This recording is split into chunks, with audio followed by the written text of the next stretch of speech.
Hiperfunción de la corteza suprarrenal. El exceso de cortisol se relaciona con la aparición del síndrome de Cushing. El exceso de aldosterona produce hiperaldosteronismo, y la producción excesiva de andrógenos genera el virilismo suprarrenal. Estos síndromes no siempre aparecen en forma pura, sino que pueden superponerse entre sí. Síndrome de Cushing. Etiología. Cushing describió un síndrome constituido por obesidad del tronco, hipertensión, fatiga fácil y debilidad, amenorrea, hirsutismo, estrías abdominales purpúreas, edema, glucosuria, osteoporosis y un tumor basófilo de la hipófisis. A medida que se ha ido conociendo mejor, independientemente de la etiología, todos los casos de síndrome de Cushing endógeno se deben al aumento de la producción de cortisol por la suprarrenal. La mayor parte de las veces la causa es una hiperplasia suprarrenal bilateral debida a hipersecreción de ACTH por la hipófisis o a la producción ectópica de ACTH por un tumor no hipofisario. La incidencia de hiperplasia suprarrenal dependiente de la hipófisis es 3 veces mayor en las mujeres que en los varones, y la edad de comienzo más frecuente es el tercero o cuarto decenio de la vida. La mayor parte de los datos indican que el defecto primario depende del desarrollo de nuevo de un adenoma hipofisario, pues en más de 90% de los pacientes con hiperplasia suprarrenal dependiente de la hipófisis se encuentran tumores. De forma ocasional, el defecto reside en el hipotálamo o en centros nerviosos superiores que darían lugar a una secreción de CRH inadecuada para el nivel de cortisol circulante. Este defecto primario conduce a una hiperestimulación de la hipófisis que produce una hiperplasia o la formación de un tumor. En las series de cirugía se ha observado que la mayoría de los individuos con hipersecreción de ACTH hipofisaria presenta un microadenoma, menor que 10 milímetros de diámetro. 50% tiene 5 milímetros de diámetro o menos, pero puede encontrarse un macroadenoma más de 10 milímetros o una hiperplasia difusa de las células corticotropas. Tradicionalmente, solo se define como caso de enfermedad de Cushing al individuo que tiene un tumor hipofisario productor de ACTH, en tanto que el término síndrome de Cushing se refiere a todas las causas de exceso de cortisol: tumor productor de ACTH exógena, tumor suprarrenal, tumor hipofisario secretor de ACTH o tratamiento con exceso de glucocorticoides. Causas del síndrome de Cushing: hiperplasia suprarrenal secundaria a sobreproducción hipofisaria de ACTH, disfunción hipotalámico hipofisaria, microadenomas o macroadenomas hipofisarios productores de ACTH secundaria a tumores no endocrinos productores de ACTH o CRH, carcinoma broncógeno, carcinoma del timo, cáncer de páncreas, adenoma bronquial. Hiperplasia macronodular suprarrenal incluida la expresión ectópica de receptores de HIP en la corteza suprarrenal. Displasia micronodular suprarrenal esporádica familiar, síndrome de Carney. Neoplasia suprarrenal, adenoma, carcinoma. Causas exógenas, diatrógenas: administración prolongada de glucocorticoides, administración prolongada de ACTH. El síndrome de ACTH ectópica se debe a tumores no hipofisarios que secretan ACTH, CRH o ambas y producen hiperplasia suprarrenal bilateral. La producción ectópica de CRH da por resultado aspectos clínicos, bioquímicos y radiológicos indistinguibles de los causados por la hipersecreción hipofisaria de ACTH. Los signos y síntomas típicos del síndrome de Cushing pueden estar ausentes o ser mínimos en caso de producción ectópica de ACTH. Una manifestación prominente es la alcalosis hipopotasiémica. En su mayor parte, estos casos están relacionados con el carcinoma broncógeno de células pequeñas primitivas, células en grano de avena o con tumores carcinoides de timo, páncreas u ovario, carcinoma medular tiroideo o adenomas bronquiales. El inicio del síndrome de Cushing puede ser repentino, de manera particular en individuos que experimentan carcinoma pulmonar, y este aspecto explica en parte el motivo por el que estos pacientes no tienen las manifestaciones clásicas. Por otra parte, la evolución clínica de los sujetos con tumores carcinoides o feucromocitomas es más prolongada y suelen expresar los aspectos cushingoides típicos. La secreción ectópica de ACTH se acompaña también de la acumulación de fragmentos de esta hormona en el plasma y la elevación plasmática de sus moléculas precursoras. Como estos tumores pueden producir grandes cantidades de ACTH, los valores basales de esteroides suelen ser muy elevados y puede aumentar la pigmentación cutánea. Aproximadamente 20 a 25% de los pacientes con síndrome de Cushing tienen una neoplasia suprarrenal. Estos tumores suelen ser unilaterales y alrededor de la mitad son malignos. En ocasiones existen manifestaciones bioquímicas tanto de hipersecreción hipofisaria de ACTH como de adenoma suprarrenal. En tales casos, los pacientes suelen tener hiperplasia nodular de las suprarrenales, a menudo como consecuencia de una estimulación prolongada por ACTH en ausencia de adenoma hipofisario. Existen otras dos entidades capaces de causar hiperplasia nodular o un proceso familiar propio de niños o adultos jóvenes, la llamada displasia micronodular pigmentada, y una respuesta anormal del cortisol al polipéptido inhibidor gástrico o a la hormona luteinizante, que es probablemente secundaria a una mayor expresión de los receptores de estos péptidos en la corteza suprarrenal. La causa más frecuente del síndrome de Cushing es la administración diatrógena de esteroides por diversas razones. En este caso, aunque las manifestaciones clínicas tienen algún parecido con las observadas en los tumores suprarrenales, lo habitual es que la historia clínica y los datos de laboratorio ayuden a distinguir a estos pacientes. Signos y síntomas clínicos, y datos de laboratorio. Gran parte de los signos y síntomas del síndrome de Cushing son lógicos teniendo en cuenta los efectos conocidos de los glucocorticoides. Las respuestas catabólicas en los T-hemploidos de sostén en la periferia producen debilidad muscular y fatiga fácil, osteoporosis, estrías cutáneas violáceas y equimosis de fácil aparición. Los últimos signos citados son secundarios a la fragilidad y rotura de las fibras colágenas de la dermis. La osteoporosis puede causar aplastamiento de los cuerpos vertebrales y fracturas óseas patológicas. El descenso de la mineralización ósea es especialmente notorio en los niños. El aumento de la gluconeogénesis hepática y la resistencia a la insulina pueden reducir la tolerancia a la glucosa. En menos de 20% de los pacientes se observa diabetes mellitus y es probable que se trate de individuos que tenían predisposición al padecimiento. El hipercortisolismo favorece el depósito de T-hemploide adiposo en sitios muy concretos y característicos, como la parte superior de la cara produciendo la típica facies de luna llena, la región interescapular con la llamada joroba de búfalo y en el lecho mesentérico produciendo obesidad del tronco. En raras ocasiones hay masas de grasa epiesternal y ensanchamiento mediastínico por acumulación de la grasa. La razón de esta peculiar distribución de la grasa no se conoce, pero se acompaña de resistencia a la insulina, de niveles elevados de esta hormona, o de ambos. La cara tiene aspecto pletórico, aunque no aumente la concentración de hematíes.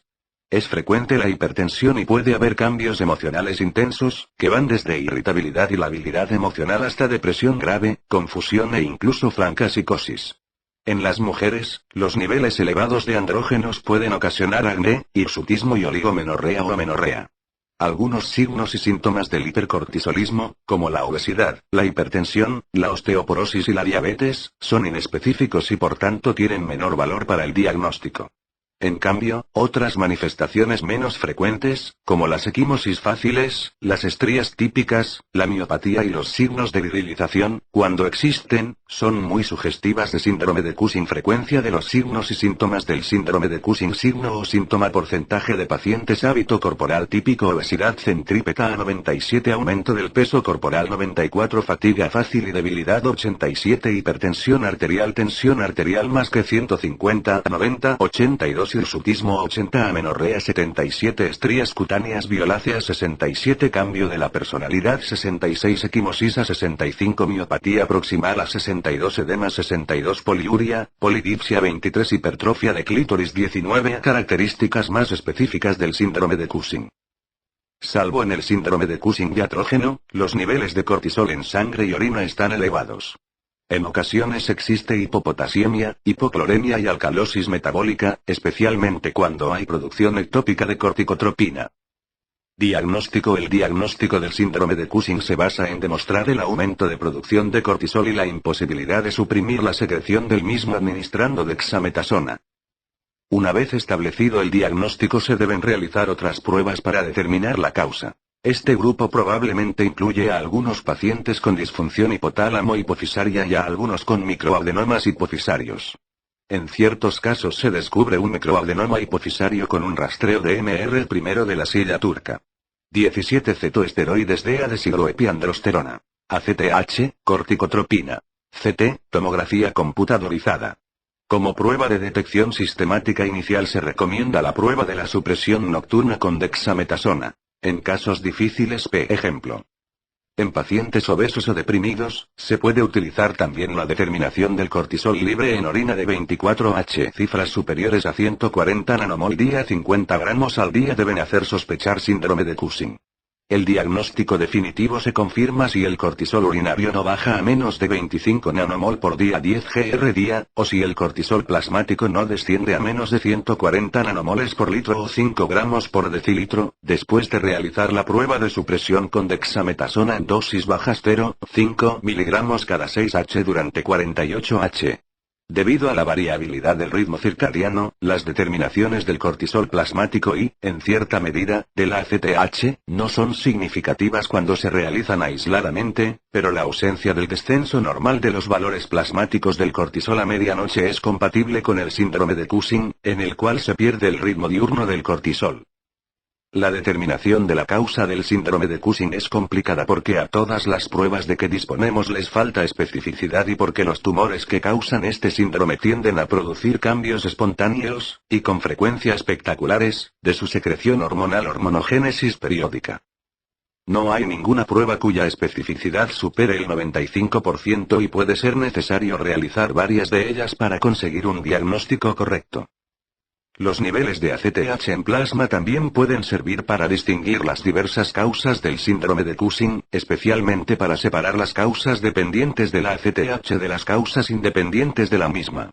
En general, es útil determinar la ACTH en plasma para diagnosticar los procesos causantes de un síndrome independiente de ACTH, pues la mayor parte de los tumores suprarrenales cursa con niveles bajos o indetectables de ACTH menor que 2 picomol por litro 10 picogramos por mililitro. Además, los macroadenomas hipofisarios secretores de ACTH y los tumores no endocrinos productores de ACTH suelen producir niveles de ACTH elevados.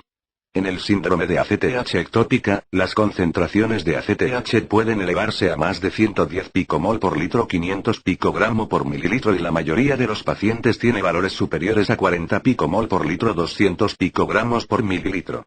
En el síndrome de Cushing secundario a un microadenoma o a disfunción hipotálamo-hipofisaria, los niveles de ACTH oscilan entre 6 y 30 picomol por litro o 30 a 150 picogramo por mililitro. Normal, menor que 14 picomol por litro. Menor que 60 picogramo por mililitro, y la mitad de los valores están dentro de los límites normales.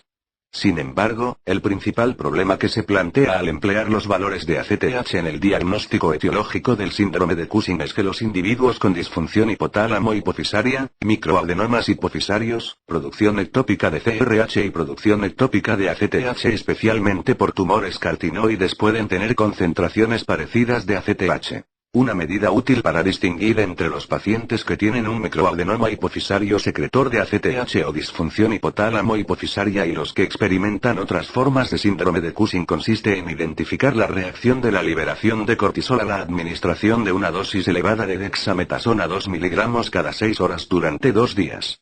Se ha desarrollado una prueba alternativa que consiste en la administración de una dosis elevada de dexametasona 8 miligramos durante la noche. Sin embargo, este tipo de estudio tiene menor sensibilidad y especificidad que las del estudio ordinario. Cuando está claro el diagnóstico de síndrome de Cushing con base en las pruebas urinarias y plasmáticas basales, puede emplearse la prueba de supresión con dexametasona de dosis elevadas sin efectuar el estudio preliminar de supresión con dosis bajas. La prueba de supresión con dosis elevadas ofrece una especificidad cercana a 100% si el criterio empleado es la supresión en más de 90% del cortisol libre en la orina. En ocasiones, se encuentra suprimida también la liberación de esteroides en individuos con hiperplasia nodular bilateral, producción ectópica de CRH o ambas. La administración de dexametasona de dosis bajas o elevadas para suprimir la producción de cortisol puede fracasar. En pacientes con hiperplasia suprarrenal secundaria a macroadenoma hipofisario secretor de ACTH o un tumor productor de esta hormona de origen no endocrino, así como en los individuos con neoplasias suprarrenales. Ante estas dificultades, se han propuesto otras pruebas, como las de la metirapona y la prueba del goteo de CRH. Ambas se basan en que la hipersecreción de esteroides por un tumor suprarrenal o la producción ectópica de ACTH debe causar una supresión del ejemplo hipotálamo hipofisario, de modo que la inhibición de la liberación de ACTH por la hipófisis será demostrable por cualquiera de esas pruebas. Así, la mayoría de los pacientes con disfunción hipotálamo-hipofisaria o con un microadenoma hipofisario debe responder a la administración de metirapona o CRH con un aumento de los esteroides o de la secreción de ACTH, lo cual no harán los tumores productores de ACTH ectópica. La mayor parte de los macroadenomas hipofisarios también responden a la CRH, en tanto que la respuesta a la metilapona es variable. Además, con la prueba de la CRH pueden obtenerse falsos positivos y falsos negativos en pacientes con tumores productores de ACTH ectópica y con tumores hipofisarios. El dilema diagnóstico principal en caso de síndrome de Cushing consiste en distinguir entre los casos producidos por microadenomas de la hipófisis y los que se deben a fuentes ectópicas, p. ejemplo. Cartinoides o feucromocitomas que producen CRH, ACTH o ambas hormonas. Las manifestaciones clínicas son similares a menos que el tumor ectópico origine otros síntomas, como diarrea y bochornos a causa de tumor cartinoide o crisis de hipertensión debida a feucromocitoma. En ocasiones es posible distinguir entre la producción ectópica y la hipofisaria de ACTH mediante las pruebas de metilapona o CRH, como se mencionó con anterioridad. En estas situaciones, la tomografía computadorizada, Computed Tomography, CT de la hipófisis suele ser normal. Para ese fin quizá resulte mejor el estudio de imágenes por resonancia magnética Magnetic Resonance Imaging, resonancia con intensificación mediante el agente gadolinio, pero solo identifica microadenomas hipofisarios en la mitad de los pacientes con enfermedad de Cushing. Como pueden identificarse microadenomas hasta en 10 a 20% de los individuos sin enfermedad hipofisaria, el estudio de imágenes positivo no demuestra que la hipófisis sea la fuente del exceso de ACTH. En quienes tienen estudios de imágenes negativos, ahora muchos centros determinan el contenido de ACTH de sangre del seno petroso. Se mide la concentración basal de ACTH y luego 2, 5 y 10 min después de la inyección de CRH o INA 1 gramo por kilo por vía IV. Una proporción entre ACTH petrosa periférica mayor de 3 confirma la presencia de un tumor hipofisario secretor. En los centros en los que se efectúa con frecuencia el muestreo del seno petroso, el estudio ha demostrado que es altamente sensible para distinguir entre las fuentes hipofisarias y no hipofisarias del exceso de ACTH. Sin embargo, el procedimiento del cateterismo es difícil desde el punto de vista técnico y han ocurrido complicaciones. El diagnóstico de un adenoma suprarrenal productor de cortisol debe sospecharse si existe un valor bajo de ACTH y elevación desproporcionada de la concentración basal de cortisol libre en la orina con solo cambios moderados de los 17 cetoesteroides urinarios o del sulfato de DEA en el plasma. La secreción de andrógenos en estos pacientes suele ser baja debido a la supresión de la ACTH inducida por el cortisol y la consiguiente involución de la zona reticular productora de andrógenos. El diagnóstico de carcinoma suprarrenal se debe sospechar cuando existe una masa abdominal palpable y una intensa elevación basal de los valores tanto de los 17 cetoesteroides urinarios como del sulfato de DEA en el plasma. El aumento de los niveles plasmáticos y urinarios de cortisol es variable. El carcinoma suprarrenal suele ser resistente tanto al estímulo de la ACTH como a la supresión con dexametasona. Es frecuente que el aumento de secreción de los andrógenos suprarrenales produzca virilización en la mujer. El carcinoma córtico suprarrenal productor de estrógenos suele manifestarse por ginecomastia en los varones y hemorragias uterinas funcionales en la mujer. Estos tumores suprarrenales secretan elevadas cantidades de androstenediona, que en los tejemploidos periféricos se convierte en los estrógenos estrona y estradiol. Los carcinomas suprarrenales que producen síndrome de Cushing se acompañan con mucha frecuencia de concentraciones elevadas de los metabolitos intermedios de la biosíntesis de los esteroides, especialmente del 11-desoxicortisol, lo que sugiere la existencia de una conversión insuficiente de dichos metabolitos en el producto final. Este hecho explica también el aumento característico de los 17 cetoesteroides. Aproximadamente 20% de los carcinomas suprarrenales no se relacionan con síndromes endocrinos, y por ello se supone que son tumores no funcionantes o que producen precursores de los esteroides biológicamente inactivos. Además, la producción excesiva de esteroides no siempre se manifiesta clínicamente como ocurre con los andrógenos en los varones adultos. Diagnóstico diferencial síndrome pseudo-Cushing. Se plantean problemas diagnósticos en pacientes que presentan obesidad, alcoholismo crónico, depresión o cualquier enfermedad aguda. En el síndrome de Cushing, la obesidad extrema es rara. Además, en la obesidad exógena la adiposidad es generalizada, no solo del tronco. Las alteraciones en las pruebas de la función córtico-suprarrenal son moderadas. Los niveles urinarios basales de excreción de esteroides son normales o se encuentran ligeramente elevados, y el patrón diurno de las concentraciones sanguíneas y urinarias es normal. Los pacientes con alcoholismo crónico y los que padecen depresión muestran alteraciones parecidas en la producción y eliminación de los esteroides, elevación moderada del cortisol en la orina, desaparición del ritmo circadiano de los niveles de esta hormona y resistencia a la supresión con dexametasona en la prueba nocturna de dosis baja. Sin embargo, a diferencia de los sujetos alcohólicos, los pacientes deprimidos no tienen signos ni síntomas de síndrome de Cushing. Al interrumpir la ingestión de alcohol o mejorar el estado emocional, los resultados de las pruebas funcionales de los esteroides se normalizan. Para diferenciar el síndrome de Cushing leve del síndrome de pseudo-Cushing se emplean una o más de las tres pruebas. El nivel de cortisol sérico después de una prueba convencional de 2 días con dexametasona en dosis baja tiene una elevada sensibilidad y especificidad. Aunque la prueba de la CRH aislada resulta menos útil, combinada con la prueba de la dexametasona de dosis baja discrimina de forma casi completa entre estos dos trastornos. Finalmente, la concentración de cortisol en una muestra tomada a medianoche con el sujeto despierto tiene un valor pronóstico similar al de la prueba de la dexametasona con dosis baja, si se elige un valor discriminatorio de 210 nanomol por litro 7,5 gramos por 100 mililitros. Los pacientes con una enfermedad aguda suelen tener pruebas de laboratorio anormales y no presentan supresión hipófiso suprarrenal en respuesta a la dexametasona, pues el estrés intenso como el dolor o la fiebre interrumpe la regulación normal de la secreción de ACTH. El síndrome de Cushing diatrógeno inducido por la administración de glucocorticoides u otros esteroides, como el megestrol, que se unen al receptor de los glucocorticoides es indistinguible clínicamente de la hiperfunción suprarrenal endógena. Sin embargo, la distinción se hace midiendo las concentraciones basales de cortisol en sangre y orina. En el síndrome diatrógeno se obtienen niveles bajos como consecuencia de la inhibición del ejemplo hipófisis suprarrenal. La intensidad del síndrome de Cushing diatrógeno depende de la dosis total de esteroides, de la vida media biológica de los mismos y de la duración de tratamiento. Además, los individuos que toman glucocorticoides a primera y última hora de la tarde presentan síndrome de Cushing más fácilmente y con dosis menores que quienes los toman solo por la mañana. Evaluación radiológica del síndrome de Cushing. La mejor técnica radiológica para visualizar las suprarrenales es la CT abdominal. Estas imágenes sirven tanto para localizar los tumores suprarrenales como para diagnosticar la hiperplasia bilateral. A todo paciente con presunta hipersecreción hipofisaria de ACTH se le debe realizar una resonancia hipofisaria usando gadolinio como agente de contraste.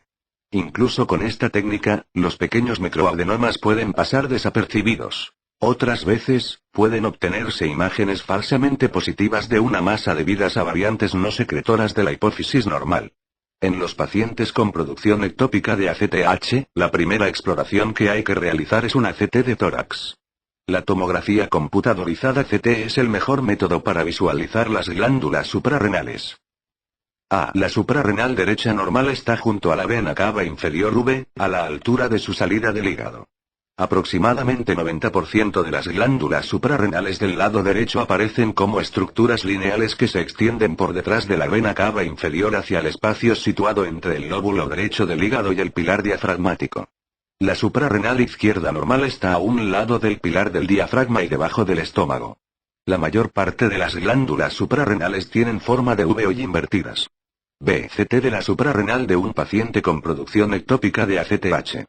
Las dos glándulas suprarrenales están aumentadas de tamaño. En cambio, solo 50% de los pacientes con hiperplasia suprarrenal bilateral secundaria a hipersecreción hipofisaria de ACTH muestra un aumento de tamaño de las suprarrenales en la CT. CT de un paciente con síndrome de Cushing con datos bioquímicos de sobreproducción de cortisol. La suprarrenal izquierda ha sido sustituida por un tumor de 2 centímetros en forma de raqueta flecha. La atenuación del tumor es baja debido a su elevado contenido de lípidos. CT de un paciente con síndrome de Cushing y signos bioquímicos de carcinoma suprarrenal. A diferencia del tumor de la imagen C, la masa del lado derecho de este paciente es grande y tiene un aspecto heterogéneo. Es decir, la apariencia habitual de un carcinoma suprarrenal. Estudio de las masas suprarrenales asintomáticas con la CT abdominal. Se descubren fortuitamente muchas masas suprarrenales incidentalomas. Esto no debe sorprender, porque 10 a 20% de los sujetos presenta adenomas córtico suprarrenales en la necropsia. El primer paso al estudiar a esos pacientes consiste en averiguar si el tumor es funcionante, realizando las pruebas oportunas de detección sistemática, por ejemplo, medir en orina de 24H las catecolaminas y sus metabolitos, el potasio en suero y evaluar la función córtico-suprarrenal mediante la prueba de supresión con dexametasona. Sin embargo, 90% de estas masas o tumores detectados casualmente no son funcionantes. Si existe una neoplasia maligna extrasuprarrenal, hay 30 a 50% de posibilidades de que el tumor suprarrenal sea una metástasis. Si se está tratando el tumor primario y no hay otras metástasis, es conveniente realizar punción y aspiración con aguja fina de la masa suprarrenal para confirmar el diagnóstico. Sin embargo, cuando no se encuentra una neoplasia maligna, no está claro cuál debe ser el paso siguiente. La probabilidad de que se trate de un carcinoma suprarrenal es inferior a 0,01%, ya que la inmensa mayoría de las masas suprarrenales son adenomas benignos. Las manifestaciones que sugieren un tumor maligno son tamaño grande más de 4 a 6 centímetros. Bordes irregulares. La falta de homogeneidad. Calcificaciones de los tejemploidos blandos visibles en la CT. Y signos característicos de un proceso maligno en la resonancia de variaciones químicas. Si no se practica una intervención quirúrgica, la CT debe repetirse al cabo de 3 a 6 meses. La punción y aspiración con aguja fina no resulta útil para diferenciar entre los tumores suprarrenales primarios benignos y malignos. Tratamiento neoplasia suprarrenal. Cuando se diagnostica un adenoma o un carcinoma, se efectúa la exploración quirúrgica y la extirpación del tumor. Los adenomas se pueden extirpar mediante técnicas laparoscópicas. Dada la posible atrofia de la suprarrenal contralateral, el paciente debe ser tratado antes de la operación y en el posoperatorio como si fuera a someterse a una suprarrenalectomía total, aun cuando solo se sospeche una lesión unilateral. La conducta es la misma que ante un paciente con síndrome de Addison que va a someterse a una intervención quirúrgica programada. La mayoría de los pacientes con carcinoma suprarrenal, aunque se operen, muere en un plazo de 3 años desde el diagnóstico. Las metástasis aparecen sobre todo en el hígado y el pulmón. El principal fármaco para tratar el carcinoma suprarrenal es el mitótano o DDB, un isómero del insecticida DDT. Este fármaco inhibe la elaboración de cortisol y disminuye las concentraciones de esteroides en el plasma y la orina. Aunque su acción citotóxica es bastante selectiva sobre la zona secretora de los glucocorticoides de la corteza suprarrenal, también puede inhibir la zona glomerular. Como el mitótano también altera el metabolismo extrasuprarrenal del cortisol, hay que evaluar los niveles de cortisol en plasma y orina para ajustar los efectos del fármaco. El mitótano suele administrarse en 3 o 4 tomas al día, aumentando de manera paulatina las dosis hasta el límite de tolerancia habitualmente inferior a 6 gramos por día. Con dosis mayores, la gran mayoría de los pacientes sufren efectos secundarios, que pueden ser gastrointestinales, anorexia, diarrea, vómitos o neuromusculares, letargo, somnolencia, mareos. Todos los pacientes tratados con mitótano deben someterse a un tratamiento de mantenimiento con glucocorticoides a largo plazo, y a algunos conviene administrarles mineralocorticoides sustitutivos. En cerca de un tercio de los pacientes se consigue un retroceso del tumor primario y las metástasis, pero la supervivencia a largo plazo no se modifica. En muchos pacientes el mitótano solo inhibe la esteroidogénesis pero no produce regresión de las metástasis. Las metástasis óseas no suelen responder al fármaco y hay que tratarlas con radioterapia. El mitótano se puede administrar también como coadyuvante después de la resección quirúrgica de un carcinoma suprarrenal, aunque no existen pruebas de que esto mejore la supervivencia. Dada la ausencia de beneficios a largo plazo con el mitótano, se han empleado otros esquemas de quimioterapia basada en el platino. No obstante, no existen datos que indiquen que la supervivencia se prolongue. Hiperplasia bilateral. Los pacientes con hiperplasia tienen un aumento absoluto o relativo de los niveles de ACTH. Como el tratamiento debe dirigirse lógicamente a conseguir el descenso de las concentraciones de ACTH, el tratamiento primario ideal de los tumores productores de ACTH o CRH, sean hipofisarios o ectópicos, es la extirpación quirúrgica. En ocasiones, especialmente cuando hay producción ectópica de ACTH, la extirpación quirúrgica es imposible porque la enfermedad está muy avanzada. En este caso, la suprarrenalectomía farmacológica o quirúrgica puede corregir el estado de hipercortisolismo. No existe acuerdo respecto al tratamiento más correcto de la hiperplasia suprarrenal bilateral cuando se desconoce el sitio de origen de la producción excesiva de ACTH.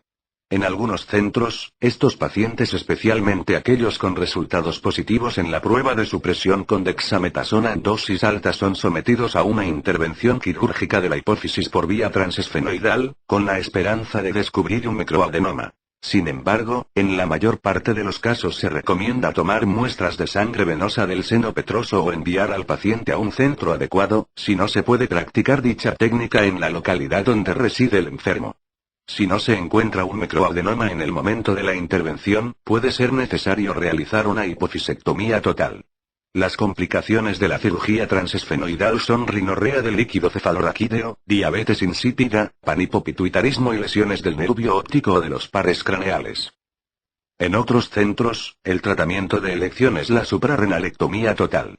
Con esta técnica, la tasa de curaciones se acerca al 100%.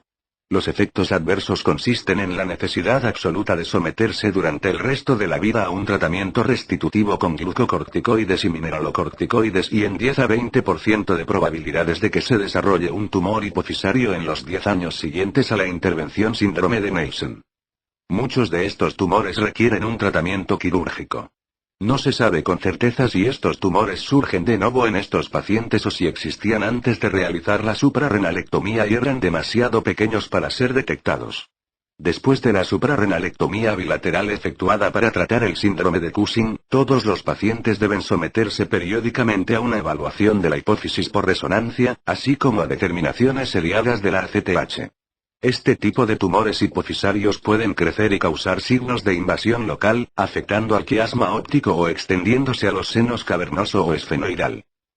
Salvo en los niños, apenas se usa la radioterapia de la hipófisis como tratamiento inicial, reservándose más bien para las recidivas posoperatorias del tumor. En algunos centros se usan técnicas estereotácticas para concentrar la radiación gamma en el lugar deseado, con menos dispersión hacia los tejemploidos circundantes. Los efectos secundarios de la radioterapia son parálisis de los músculos oculomotores e hipopituitarismo. Hay un prolongado lapso entre el tratamiento y la remisión, que se consigue en menos de 50% de los casos. Finalmente, en algún paciente que no puede ser sometido a la cirugía, está indicada la suprarrenalectomía farmacológica.